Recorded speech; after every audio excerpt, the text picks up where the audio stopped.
श्री स्वामी समर्थ। स्वागत आहे तुमचं माझ्या यूट्यूब चॅनलवरती।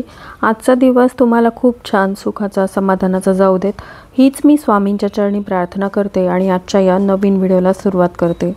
हिंदू धर्मात पितृपक्ष हा असा काळ मानला जातो ज्यामध्ये पूर्वजांच्या आत्म्याच्या शांतीसाठी विशेष उपाय केले जातात। 16 दिवसांचा हा संपूर्ण काळ आपल्या पूर्वजांच्या आत्म्याच्या शांतीसाठी आणि मोक्ष प्राप्तीसाठी समर्पित आहे। तो सर्व पितृ अमावस्येने संपतो। यावर्षी सर्व पितृ अमावस्या 21 सप्टेंबर रोजी साजरी केली जाणार आहे।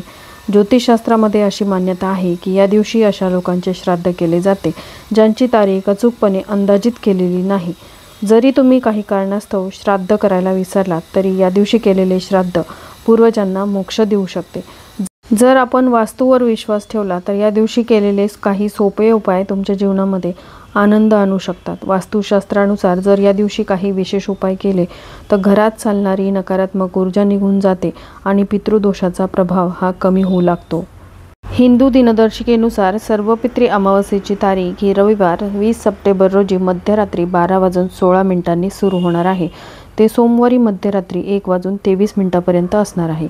उदयतिथीनुसार सर्व पितृ अमावस्या ही 21 सप्टेंबर रोजी म्हणजेच उद्या रविवारी साजरी केली जाणार आहे। पूर्वजांसाठी श्राद्ध आणि पिंडदान करण्याचा काळ सकाळी 11:50 ते दुपारी 12:30 पर्यंतचा असेल। असे म्हटले जाते की सर्व पितृ अमावस्येला काही कामे दुर्लक्षित केल्याने किंवा करण्यात अयशस्वी झाल्याने पूर्वजांना राग येतो आणि ते त्यांच्या मुलांना शाप देण्याची शक्यता असते, ज्यामुळे कुटुंबामध्ये दुःख, रोग आणि अधोगती येते। म्हणूनच सर्व पितृ अमावस्येला स्नान केल्यानंतर पूर्वजांसाठी तर्पण करावे। ते तर्पणातून मिळालेल्या पाण्याने तृप्त होतात। सर्व पितृ अमावस्येला पूर्वज पृथ्वीवरती असतात आणि जर त्यांच्यासाठी तर्पण केले नाही तर ते नाराज होतात। असे मानले जाते की पितृलोकात पाण्याची कमतरता असते, म्हणून पितरांना पाणी अर्पण केले जाते आणि पाणी अर्पण करण्यासाठी कुश गवत आवश्यक आहे, अन्यथा पितरांना पाणी मिळत नाही। आणि सर्व पितृ अमावस्येला ज्ञात आणि अज्ञात दोन्ही पूर्वजांसाठी श्राद्ध केले जाते।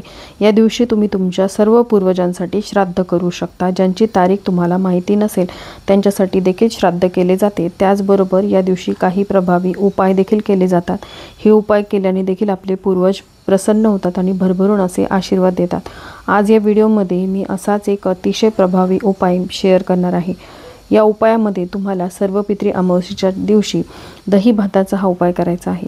आज या व्हिडिओमध्ये दही भाताचे 5 उपाय मी शेअर करणार आहे। या 5 पैकी कोणताही एक उपाय तुम्ही तुमच्या वेळेनुसार किंवा तुम्ही तुमच्या इच्छेनुसार करायचा आहे। तर या उपायाविषयीची संपूर्ण माहिती जाणून घ्या, जेणेकरून तुमच्या पूर्वजांचे आशीर्वाद तुम्हाला लाभतील आणि सर्व पितृदोष जे आहेत ते तुमचे हळूहळू दूर होतील। तर हा उपाय कशा प्रकारे करायचा आहे, कोणत्या वेळेत करायचा आहे, याबद्दलची संपूर्ण माहिती जाणून घेण्यासाठी व्हिडिओ स्किप न करता शेवटपर्यंत बघा। चॅनलवरती पहिल्यांदा आला असाल तर सबस्क्राईब करा आणि असेच नवनवीन माहिती पूर्ण व्हिडिओ बघण्यासाठी बेल आयकॉनलाही क्लिक करा। त्यामुळे जेव्हाही मी नवीन व्हिडिओ अपलोड करेल तेव्हा त्याचं नोटिफिकेशन सर्वात आधी तुम्हाला मिळेल आणि तुम्ही एक पण व्हिडिओ मिस करणार नाही। तर पहा, सर्व पितृ अमावस्येच्या संध्याकाळी पितृपक्ष म्हणजेच पूर्वजांचा पंधरवाडा संपतो आणि पूर्वज त्यांच्या निवासस्थानाकडे परतण्याचा प्रवास सुरू करतात। त्यांचा मार्ग अस्पष्ट होऊ नये, ते तृप्त होऊन परत जावेत आणि वर्षभर आपल्यावरती त्यांची कृपादृष्टी राहावी यासाठी आपण श्राद्धविधी तर करतोच, पण त्याचबरोबर त्यांच्या मार्गात येणारे सर्व अडथळे दूर व्हावेत, त्यांचा मार्ग जो आहे तो प्रकाशमय व्हावा यासाठी हे जे उपाय आहेत ते करायचे आहेत। बघा, पितृदोषापासून जर मुक्ती मिळवायची असेल तर अनेक खर्चिक सेवा सांगितल्या जातात। प्रखर पितृदोष असेल तर अनेक अडचणी, संकटांचा सामना आपल्याला आयुष्यामध्ये करावा लागतो। जसं की तुम्ही खूप कष्ट करताय, मेहनत करताय, तरी देखील तुमच्या कष्टाला, मेहनतीला म्हणावं तसं यश मिळत नाही, नशिबाची साथ मिळत नाही। तुम्ही जोही पैसा कमवता तो या न त्या कारणाने खर्च होतो। मग तुमच्या हातून होणारे अनावश्यक खर्च असतील किंवा गरजेपोटी तुम्हाला ते करावे लागतात आणि मग महिना अखेरीस तुमच्या घरामध्ये पैशाची तंगी राहते आणि मग वारंवार तुम्हाला इतरांकडून पैसे उधार उसनवारीवर घ्यावे लागतात किंवा कर्जाच्या स्वरूपात तुम्ही ते पैसा घेता आणि मग तुम्हाला त्यातून बाहेर पडण्याचा मार्ग तुम्हाला काही केल्यास सापडत नाही। एकदा का माणूस कर्जाच्या कटचाट्यात सापडला की तो सतत त्यामध्ये गुरफटत जातो आणि हे एक पितृदोषाचे लक्षण असू शकते।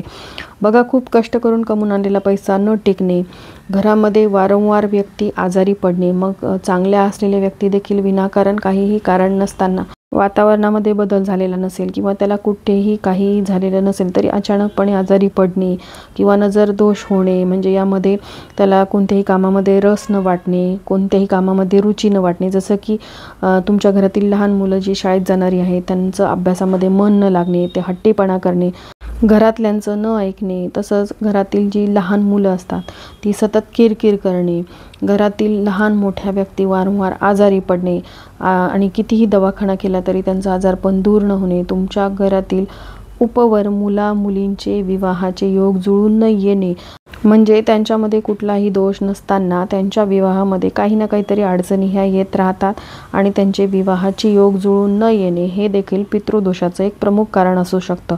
आणि सगळ्यात मोठा पितृदोष जो असतो तो म्हणजे बघा, तुमच्या घरातील काही दाम्पत्यांना, म्हणजे तुमची मुलं असतील किंवा नातवंड असतील तर त्यांना अनेक वर्ष लग्नाला उलटून गेल्यानंतरही संतान प्राप्ती न होणे हे देखील पितृदोषाचं एक प्रमुख कारण आहे.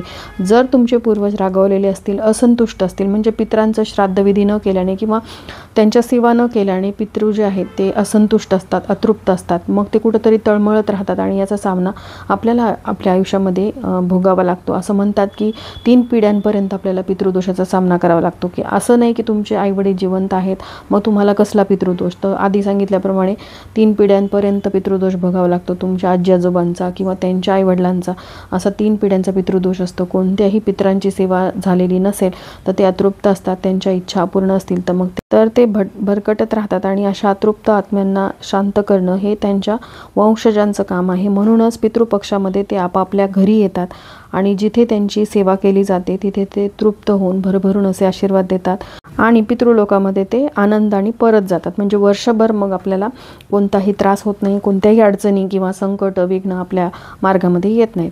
तर काही ज्या सेवा असतात ज्यामध्ये आपल्या हातून कुलदेवीची सेवा, आपल्या गुरूंची सेवा, आपल्या पितरांची सेवा ही व्हायलाच हवी. अगदी त्याच प्रकारे वर्षभर तुम्ही काही सेवा नाही केल्या तरी पितृपक्षामध्ये किमान 1 दिवस तरी आपल्याला श्राद्ध तिथी जी आहे ती घालायची असते. त्याचबरोबर ज्यांना अजिबात वेळ नाही त्यांनी सर्व पितृ अमावस्येच्या दिवशी काही उपाय करावेत. तर हा जो उपाय आहे तो तुम्ही कोणीही करू शकता. तुमचे आईवडील हयात असतील नसतील, तुम्ही नोकरीच्या ठिकाणी राहताय, कुठेही असाल तरी देखील हा उपाय जो आहे तो तुम्ही करू शकता. तर आता सगळ्यात पहिल्या उपायामध्ये आपल्याला काय करायचं आहे, थोडासा भात घ्यायचा, कारण हा दही भाताचा उपाय आहे. तर साहजिकच आपल्याला भात शिजवायचा आहे. तर आता तुम्ही रोज स्वयंपाकामध्ये जो भात शिजवता तो नाही, तर या सेवेसाठी किंवा या उपायासाठी वेगळा भात शिजवायचा. भात हा अळणी असावा, ज्यामध्ये मीठ घालायचं नाही. त्यानंतर बघा, हा उपाय जो आहे तो तुम्ही संध्याकाळी करायचा आहे दिवे लागणीच्या वेळेस. कारण बघा, पितृपक्षामध्ये पूर्वज जे आहेत ते सर्व पितृ अमावस्येच्या दिवशी परतीच्या मार्गावरती असतात. त्यांच्या मार्गातील सर्व अंधकार दूर व्हावा आणि त्यांची वाट जी आहे ती प्रकाशाने भरलेली असावी, यासाठी हा उपाय जो आहे तो संध्याकाळी दिवे लागणीच्या वेळेस करायचा आहे. तर आपण जो भात शिजवलेला आहे तो आपल्याला एका द्रोणमध्ये घ्यायचा आहे. जे द्रोण मिळतात पितृपक्षामध्ये पत्तरवळीचे, ते द्रोण किंवा एखादी पत्तरवळी घेऊ शकता किंवा केळीचं पान घ्या, वडाच्या झाडाचं पान घेतलं किंवा पिंपळाचं पान घेतलं तरीही चालेल. त्यावरती भात जो आहे तो एका वाटीमध्ये आपल्याला टाकायचा आहे. त्यावरती आपल्याला 2 चमचे आंबट दही जे असतं ते टाकायचं. दह्यामध्ये साखर किंवा मीठ काहीही घालायचं नाही. 2 चमचे आपण त्यावरती दही घातल्यानंतर त्यावरती चिमूटभर काळे तीळ टाकायचे आहेत. आणि ही जी पत्तरवाळी किंवा तुम्ही जे पान घेतलेलं आहे ते पान घेऊन आपल्याला आपल्या घराच्या दक्षिण दिशेला जायचे. घराच्या अंगणामध्ये असलेली किंवा बाल्कनीत असलेली किंवा गच्चीवरती दक्षिण दिशेला हा भात जो आहे तो ठेवायचा आहे. पण ठेवत असताना कसा ठेवायचा, तर पहा, देवांना नैवेद्य दाखवत असताना आपण भरीव चौकोन करत असतो, पण पितरांना नैवेद्य दाखवत असताना चौकोन न करता वर्तुळ करायचं आहे, भरीव वर्तुळ करायचं. तिथे आपल्याला हे पान ठेवायचं आहे आणि सोबत 1 ग्लास भरून पाणी घ्यायचं आणि हे पाणी देखील आपल्याला दही भाताच्या शेजारी ठेवायचं आहे. आणि तिथे तुम्हाला एक आसन घेऊन बसायचं. हे आसन जे आहे ते आपण देवपूजेसाठी जे आसन वापरतो ते नसावं. पितरांच्या सेवेसाठीचं जे आसन असतं ते वेगळं असतं. ते आसन तुम्हाला घ्यायचं आणि ओम पितृदेवाय नमः, ओम पितृदेवाय नमः या मंत्राचा तुम्ही जास्तीत जास्त जप करायचा आहे. पितरांकडे कळत नकळत झालेल्या चुकांबद्दल क्षमा याचना करायची आहे आणि त्यानंतर तुम्हाला परत यायचं आहे. आता हा दही भात जो आहे तो तिथे असलेले किडे, कीटक, मुंग्या किंवा कोणी जरी खाल्ला तरी तो दही भात जो आहे तो पितरांपर्यंत पोचतो. पितृ संतुष्ट होतात आणि आपल्याला भरभरून असे आशीर्वाद देतात. त्या पुढच्या उपायामध्ये बघा, तुम्ही जर पितरांचं श्राद्ध घातलेलं नसेल तर अशा प्रकारे तुम्ही पितरांना म्हणजे अन्न देऊ शकता. तर त्यासाठी काय करायचं, गाईच्या शेणाची गौरी घ्यायची. बघा, तुम्हाला कुठेही ती मिळून जाईल, देवाचं साहित्य जिथे मिळतं तिथे मिळून जाईल. मग ही शेणाची गौरी तुम्ही 1 घ्या, 2 घ्या. तर ती शेणाची गौरी एका मातीच्या भांड्यामध्ये ठेवायची आहे. त्यावरती तुम्हाला 2 भीमसेनी कापराच्या वड्या ठेवायच्या आहेत. थोडंसं शुद्ध गाईचं तूप 1 ते 2 चमचे टाकायचं. भीमसेनी कापूर जो आहे तो प्रज्वलित करायचा आहे आणि सेम जो आपण घरामध्ये भात शिजवलेला होता मिठ न घालता त्यावरती थोडंसं दही घालायचं. चिमूटभर काळे तीळ टाकायचे आहेत आणि ही जी शेणाची गौरी आहे आपल्या घराच्या मुख्य प्रवेशद्वाराबाहेर भांड्यासहित ठेवायची आहे किंवा तुम्ही अंगणामध्ये बसून हा उपाय करू शकता. आपलं मुख जे आहे ते दाराच्या बाहेर असावं. असं म्हणतात की आपले पूर्वज जे आहेत ते मुख्य प्रवेशद्वाराबाहेर आपली वाट बघत असतात, म्हणून आपलं मुख मुख्य प्रवेशद्वाराबाहेर करायचं. आपण दरवाजाच्या आतमध्ये बसायचं किंवा तुम्ही सरळ अंगणामध्ये एखादं आसन टाकून ते मातीचं भांडं तिथे ठेवायचं आणि तुम्हाला तिथे बसून हे जे भाताची आहुती आहे ना ती द्यायची आहे. म्हणजे हे अन्न जे आहे ते तुम्हाला पितरांपर्यंत पोचायचं. थोडासा दही भात घ्यायचा आणि तो त्या शेणाच्या गौरीवरती टाकायचा. आहुती द्यायची, म्हणजेच ते अन्न जे आहे तुम्ही पितरांना देताय, म्हणजेच तुम्ही श्राद्धविधी करताय असा त्याचा अर्थ होतो. याला एक यज्ञकर्मच म्हणतात जे पितरांपर्यंत अन्न तुमचं पोचवत असतं. तुम्ही श्राद्धविधी करायचं राहून गेले असतील काही कारणास्तव तर तुम्ही अशा प्रकारे पितरांना अन्न देऊ शकता. तर असं जेवढा भात तुम्ही घेतला आहे तेवढ्याची आहुती तुम्हाला त्या यज्ञामध्ये द्यायची आहे आणि असं केल्याने आपले पूर्वज जे आहेत ते संतुष्ट होतात. त्यांच्यापर्यंत ते अन्न पोहोचतं आणि ते तृप्त होऊन भरभरून असे आशीर्वाद देऊन आपल्याला निघून जातात. आपण ही सेवा अग्नीच्या साक्षीने केलेली आहे, त्यामुळे त्यांच्या वाटेत असलेला अंधार दूर होऊन त्यांची वाट प्रकाशमय होते आणि ते आपल्याला आशीर्वाद देतात.